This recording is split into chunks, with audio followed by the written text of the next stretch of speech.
Nuk ka dyshim se qëllimi që Zoti subhanahu wa taala i dërgoi ata tek njerëzit ishte pikërisht kjo, që të gjithë pejgamberët, nga i pari dhe i fundit, që t'i thritnin shoqëritë, ta adhuronin Zotin xhelle shanhu dhe të largoheshin nga adhurimi i zotrave të rrejtë.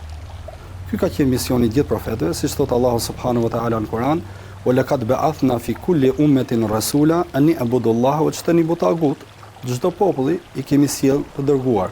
me qëllim që ata ta adhuronin Allahun subhanahu wa taala dhe të distancoheshin nga adhurimi i zotrave të rrejtë. Dhe thot i madhi Zot xhelle shanhu: "O ma arsalna min qablika min rasul illa nuhi ilayhi annahu la ilaha illa ana fa'budun."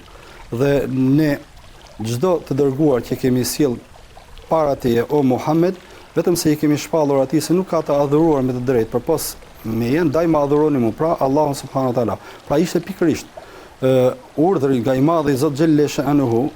që solli tek njerëzit nëpërmjet pejgamberëve. E padyshim, duke qenë të dërguar të Zotit, njerëzit më të zgjedhur, më fisnikët, më të devotshmit, më të përkushtuarit, më të përpiktit, ata krahas faktit që i ftuan shoqëritë në adhurimin e Zotit dhe në distancimin nga adhurimi i idhujve, më së miri e manifestuan diçka të tillë me veprimet e tyre dhe shembujt janë të shumtë në jetën e profetëve.